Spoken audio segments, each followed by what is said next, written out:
आकाश कौशिक द्वारा लिखी हुई एक खूबसूरत स्लीप स्टोरी। कहानी पारस पत्थर की। ये कहानी आपको एक खूबसूरत प्रेरणा देगी। कहा जाता है कि सदियों पहले भारत में एक ऐसा पारस पत्थर मौजूद था जिसके छूने से कोई भी लोहे की चीज सोना बन जाती थी। लोग पागलों की तरह इस पारस पत्थर की खोज में लगे हुए थे। सैकड़ों सालों से इस पत्थर की खोज जारी है, लेकिन आज तक कोई इसे ढूंढ नहीं पाया। ये पत्थर एक पहेली है जिसके रहस्य को आज तक कोई नहीं जान पाया। लेकिन आज हम आपको एक ऐसे राजा की कहानी सुनाएंगे जिनके पास ये पारस पत्थर मौजूद था। तो आइए ले चलते हैं आपको पारस पत्थर के इस रहस्य से भरे एक रोमांचक सफर पर। लेकिन पहले आप अपने आसपास की सारी लाइट्स ऑफ करके आराम से लेट जाएं। अपनी आंखें धीरे से बंद कर लीजिए। अब थोड़ा सा अपने शरीर को आराम दीजिए। थोड़ा और आराम। अपने शरीर को बिल्कुल ढीला छोड़ दीजिए। कोई टेंशन नहीं, कोई तनाव नहीं। अपने दिमाग में चल रहे सभी विचारों को, चिंताओं को त्याग दें। एक शांति सी महसूस करें। सभी नेगेटिव पॉजिटिव विचारों को धीरे धीरे निकाल दें।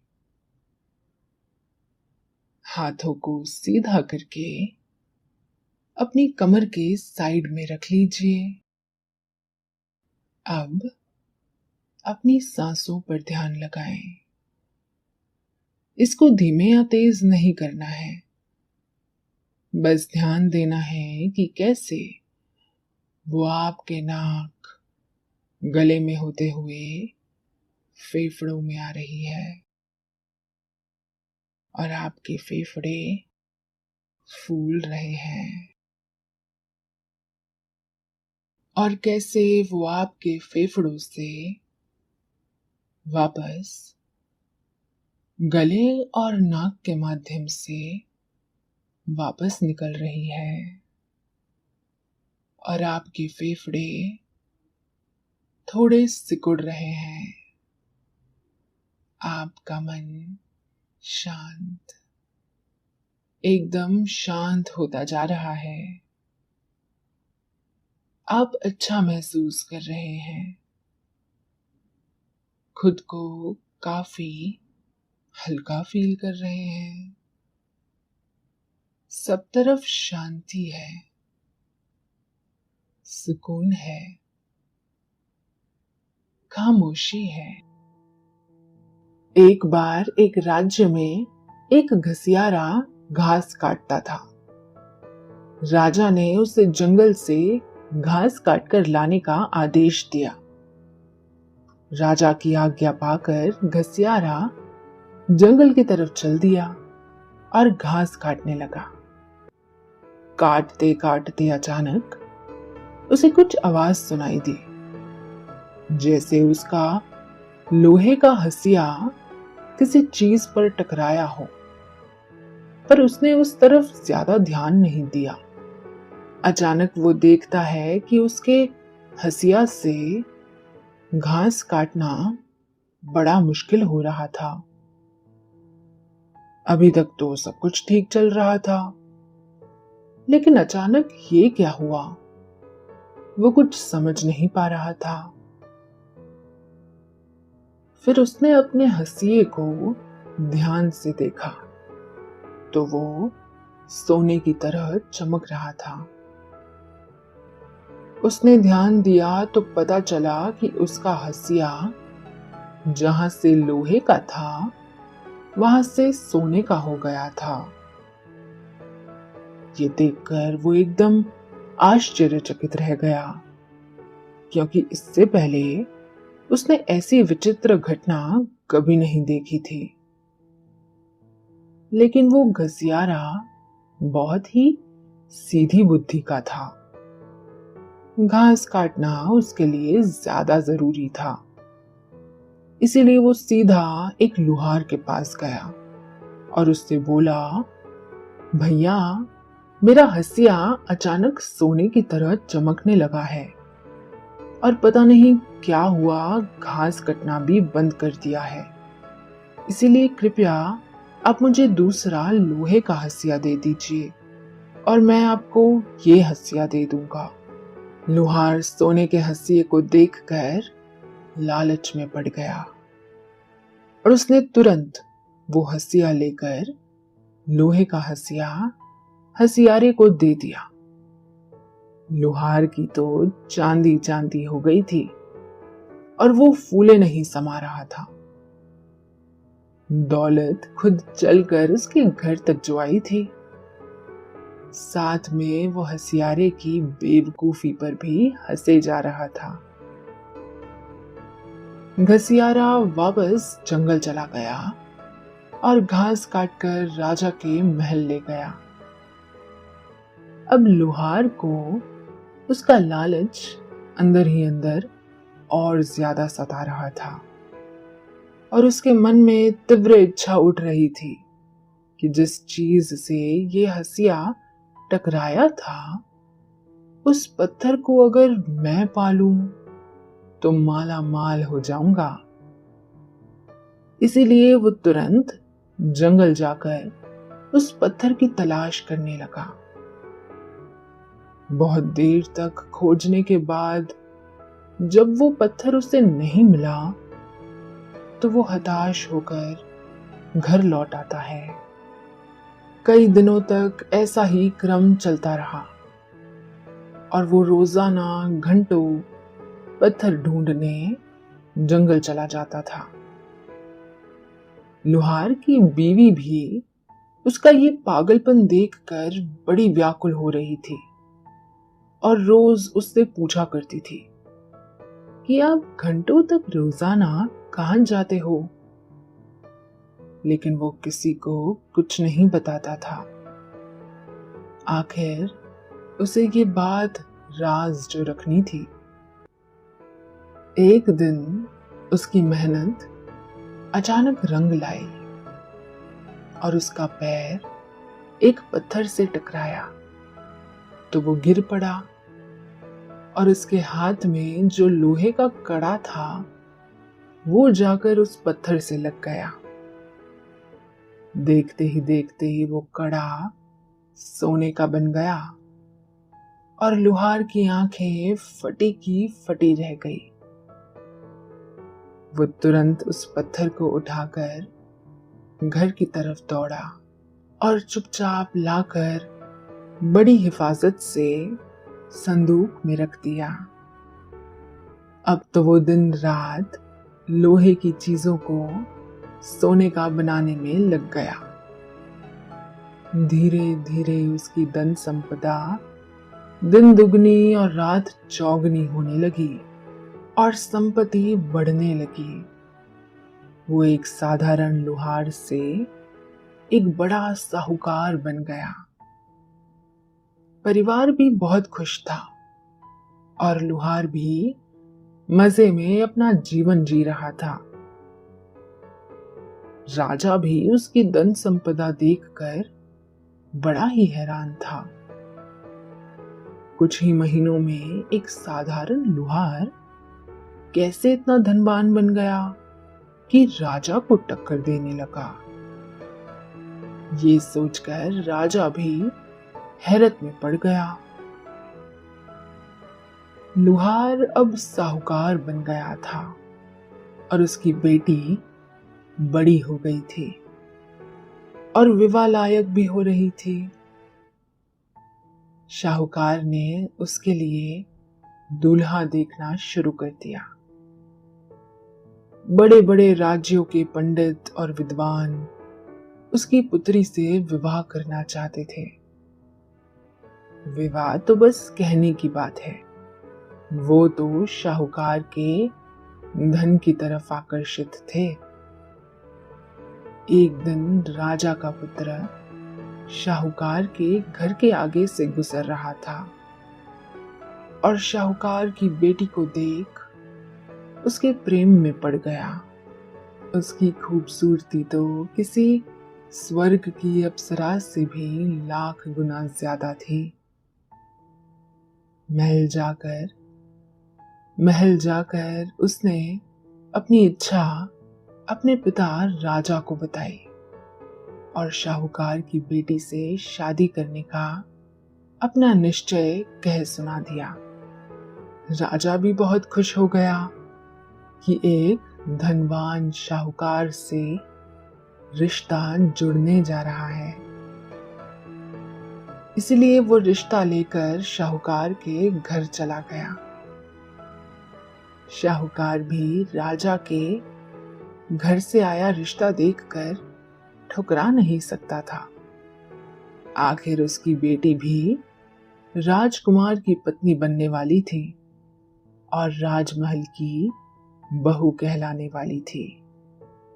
उसके लिए ये गौरव की बात थी। इसलिए तुरंत शाहूकार ने रिश्ता स्वीकार कर लिया और बड़ी धूमधाम से राजकुमार का विवाह शाहूकार की बेटी के साथ संपन्न हुआ। पिता ने बड़े प्यार से वही चमत्कारी पत्थर निकालकर अपनी बेटी के हाथ में थमा दिया कि बेटी, यही सबसे बड़ी धन संपदा है जो हमारे पास ईश्वर की धरोहर है। आज मैं तुझे अपनी सबसे कीमती चीज सौंप रहा हूं। इससे तुम जो चाहोगी पा सकती हो। राजा और राजकुमार दोनों पिता का भाव देखकर बड़े ही खुश हो गए। बारात नर्मदा नदी के पास से गुजर रही थी और अचानक राजकुमार ने सैनिकों को रोकने के लिए कहा। घोड़े से उतरकर राजकुमार डोली की तरफ आया और डोली का पर्दा हटाकर अपनी पत्नी से बोला कि तुम्हारे पिता ने तुम्हें बहुत अच्छे संस्कार दिए हैं, क्यों ना कुछ पल रुककर हम यहाँ आराम करें।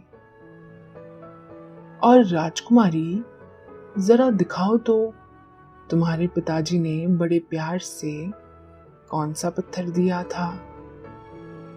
राजकुमार की बात सुनकर राजकुमारी ने तुरंत अपने पास रखा हुआ लाल कपड़े में बंधा वही पत्थर दिखा दिया कि यही मेरे पिता की सबसे बड़ी पूंजी है। इससे हम जो चाहें वो पा सकते हैं। राजकुमार ने अपने हाथ में वो पत्थर को लिया और उससे गौर से देखने लगा। अचानक पत्थर फिसलकर उनके हाथ से नदी में जा गिरा। देखते ही देखते पत्थर नदी में डूब गया और नर्मदा नदी की गहराइयों में जा छुपा। ये देखकर शाहूकार की बेटी बोली, हे भगवान, वो एक चमत्कारी पत्थर था जिसके संपर्क में आते ही कोई भी लोहे की चीज सोना बन जाती थी। इसी के कारण मेरे पिता इतने धनवान बन गए थे और आपने यही मूल्यवान पत्थर नर्मदा नदी में फेंक दिया। राजकुमार को बड़ा पछतावा हो रहा था उसने अपने सैनिकों को आदेश दिया कि नदी के तल में जाकर उस पत्थर को खोजो और किसी भी कीमत पर हम तक लेकर आओ। बहुत दिनों तक खोज करने के बाद भी वो पत्थर नहीं मिला। कुछ सालों बाद राजा और उसका परिवार एक दिन बड़े बड़े हाथी लेकर यात्रा पे जा रहे थे। उनमें से एक हाथी बड़ा ही बिगड़ैल किस्म का था, जो आसानी से काबू में नहीं आता था और इधर उधर भागता रहता था। इसीलिए राजा ने लोहे की जंजीरों से उसके पैर बांध रखे थे और बहुत सारे लोग उसे नियंत्रण में रखते थे। राजा का काफिला नदी के रास्ते हाथी और घोड़ों पर इस किनारे से उस किनारे पर जा रहा था। जैसे ही सेना दूसरी तरफ पहुंची तो राजा की नजर हाथी के जंजीरों पर पड़ी, जो नीचे से सोने की बन गई थी। राजा देखकर हैरान हो गया। ऐसा कैसे हो सकता है? उस तरफ तो ये जंजीरें लोहे की थी और इस तरफ पहुंचते पहुंचते सोने की कैसे बन गई? राजकुमार ने राजा को उसी पारस पत्थर की बात बताई और राजा को राजकुमार की गलती पर बड़ा अफसोस हुआ। उसने अपने पूरे राज्य की सेना उस पत्थर को ढूंढने के लिए नर्मदा नदी में उतार दी, लेकिन वो पत्थर था कि मिलने का नाम ही नहीं ले रहा था। हताश होकर राजा भी अपने घर लौट गया। कुछ दिनों बाद नर्मदा नदी पर एक बहुत ही बड़ा मेले का आयोजन हुआ और देश विदेश से लोग उस मेले में भाग लेने आए। बहुत सारे नाटक, कलाकार, गायक और चित्रकार वहां अपनी कलाएं दिखा रहे थे। तभी अचानक वहां एक पिंडारी, जो कि पहाड़ों में रहकर लोगों को लूटा करते थे, उस मेले को भी लूटने के इरादे से आए। पिंडारी और उसके लोगों ने मेले को लूटना शुरू कर दिया।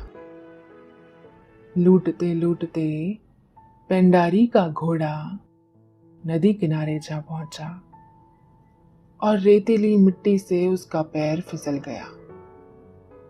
पिंडारी अपना भाला लेकर नदी में जा गिरा। जब उसने खुद को संभाला और तैरकर वो नदी के तट तक पहुंचा, तब उसने देखा कि उसके भाले का जितना हिस्सा लोहे का था, उतना हिस्सा सोने का बन चुका था। वो उस भाले को लेकर एक जौहरी के पास गया और उससे जाकर पूछा कि देखकर बताओ, ये सोने का है या कुछ और है? जौहरी उस सोने की परख करने के बाद हैरान रह गया। उसका मुंह फटा का फटा रह गया। पिंडारी ने पूछा, अरे मुंह क्यों फाड़ रहे हो?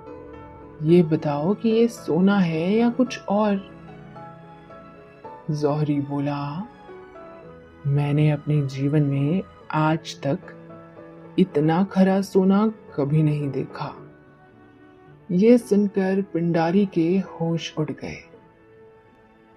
और वो भी अपने 2500 आदमियों को लेकर नर्मदा नदी में कूद पड़ा और पत्थर की तलाश करने लगा। ढूंढते ढूंढते कई दिन बीत गए, लेकिन पत्थर नहीं मिला। पिंडारी भी वापस लौट गया। एक दिन एक दूसरे राज्य का राजा नर्मदा नदी के पास से गुजर रहा था।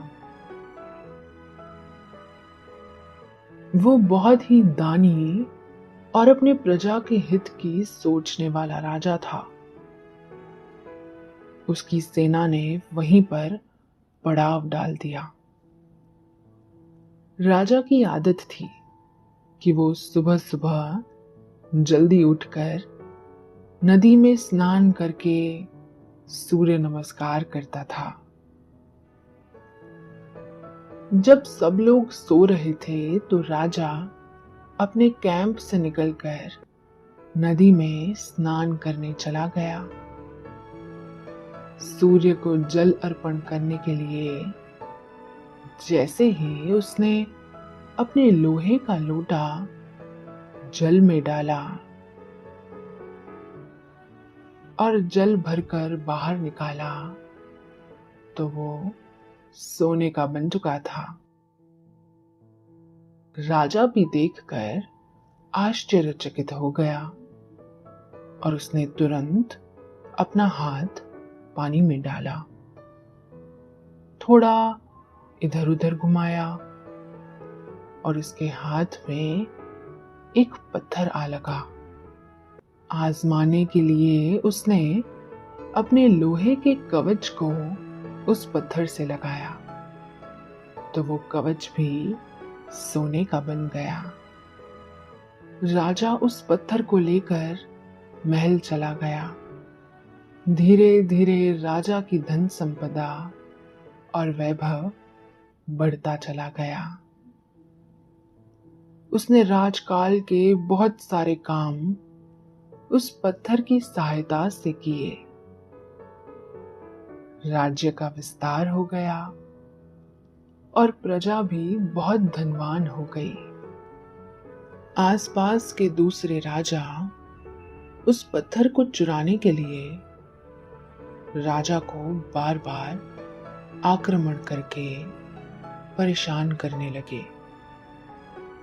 चोरी के भय से राजा ने वो पत्थर तालाब में फेंक दिया ताकि वो किसी लालची आदमी के हाथ न लग सके।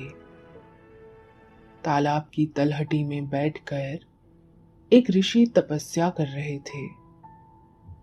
पत्थर जाकर सीधा उनकी गोद में आकर गिरा, जिसका राजा को कोई ध्यान नहीं था। ऋषि तब तो गहरी तपस्या में थे, लेकिन जब उठे तो उन्हें अपने कपड़ों में कुछ भारीपन महसूस हुआ। पत्थर दिखने में शालिग्राम जैसा था, इसीलिए वो उस पत्थर को शालिग्राम समझकर अपने आश्रम ले गए। उन्होंने पत्थर जाकर एक लोहे की परात में रख दिया और देखते ही देखते वो परात सोने में बदल गई। ये देखकर ऋषि बड़े खुश हुए कि आश्रम की दरिद्रता दूर करने का ईश्वर ने उन्हें एक उपाय दिया है और ये पत्थर ईश्वर का आशीर्वाद है। इसीलिए उन्होंने उस पत्थर की सहायता से अपने आश्रम को धन धान्य से संपन्न बना दिया। गुरुजी के शिष्यों को ये समझ नहीं आ रहा था कि अचानक से गुरुजी के पास इतना धन कहां से आ गया, और वे लोग आपस में यही चर्चा करते रहते थे कि गुरुजी हमसे कुछ छिपा रहे हैं। बहुत खोजने के बाद उन्हें उस पत्थर के रहस्य का पता चल गया और लालच में पड़कर सभी शिष्य आपस में पत्थर के लिए लड़ाई करने लगे और उस पत्थर को चोरी करने की योजना बनाने लगे। अपने शिक्षकों का पतन देखकर और उनके मन का लालच देखकर ऋषि को अच्छा नहीं लगा और उन्होंने भगवान से क्षमा मांग कर कहा कि हे प्रभु, लगता है ये पत्थर इस लालची संसार के योग्य नहीं है, इसीलिए तेरी अमानत तू ही संभाल। ऐसा कहते हुए उन्होंने वो पत्थर सागर में फेंक दिया।